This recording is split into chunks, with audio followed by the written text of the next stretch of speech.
And indeed, bards sang of this battle soon after. For no claws or fangs could break through the wall of shields the Lyrians raised that day. And no scales could protect the beasts from the Lyrians' stinging arrows and blades. Fight!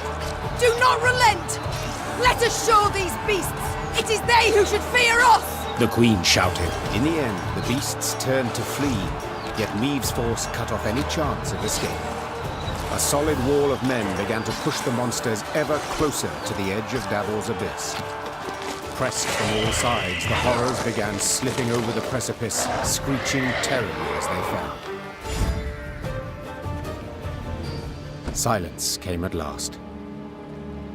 The Queen stood at the edge of the precipice, breathing heavily, leaning on her sword.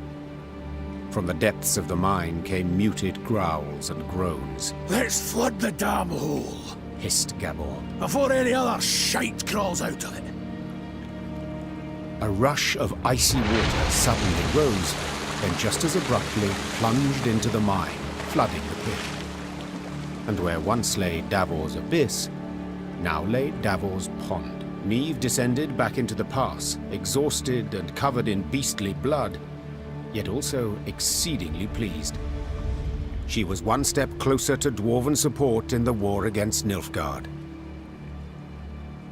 Once the Lyrians had put some distance between themselves and the now destroyed monster lair, Maeve ordered her men to pitch camp.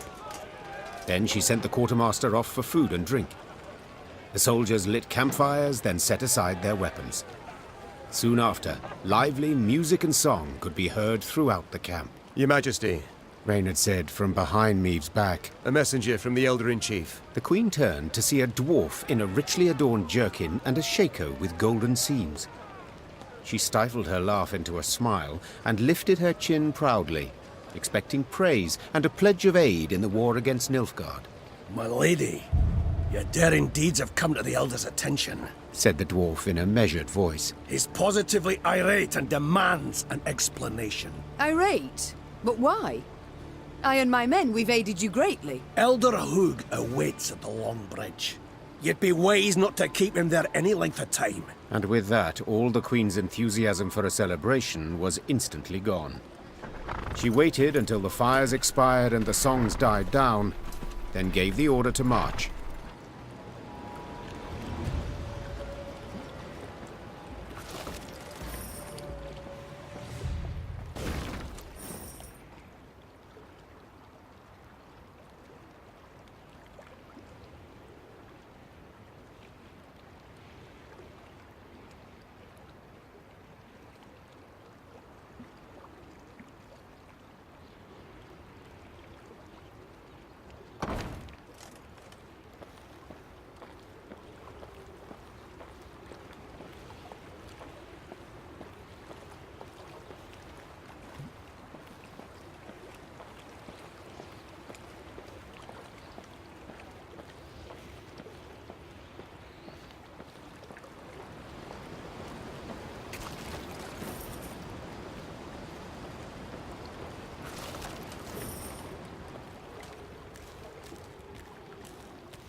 Frozen, all.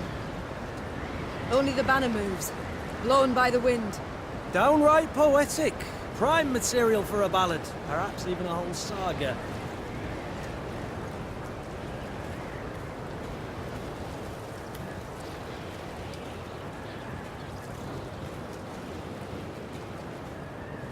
Gazing towards the horizon, Niamh noticed a dark shape outlined against the mantle of snow that lay on the ground. It proved a tower, toppled and broken in pieces. Around it lay the ruins of other buildings, blocks hewn out of basalt rock protruding from the permafrost. That'd be the Clan Vidmar ruins, Said Gabor, hollering over the wind. rich ones. Had their clan seat here till earth tremors turned all into dust. Hundreds of dwarves lived here once, and now, not a living soul. Ah! Help! Save me! On the contrary, there was someone midst the ruins, and said someone was clearly in trouble. Niamh ordered her men to find the unfortunate soul. They returned moments later, leading a dwarf whose teeth chattered. They had found him in a ruined building where he'd sought shelter from ghouls. Judging by his appearance, the dwarf had spent the better part of a week there. Mirko Vidmar, they call me. He said, patting down unkempt hair that seemed to reach in all directions. I came here seeking a family heirloom, lost in the tremors and the chaos they caused. I ken the chamber where it ought to be, but, well, beasts made their lair there. I cannot drive them off on my own. But bold warriors like yous ought to cut them down in a jiffy. So, will you help? I too have lost my home, estate, Said the Queen. so I understand well what you feel. I shall help you recover your heirloom. Call it a win. Mirko Vidmar's face lit up. Though he'd spent a week besieged and eating stale biscuits, and though there was a hoarfrost in his beard, he quickly trotted to the front of the column and led the Lyrian soldiers to the underground chamber.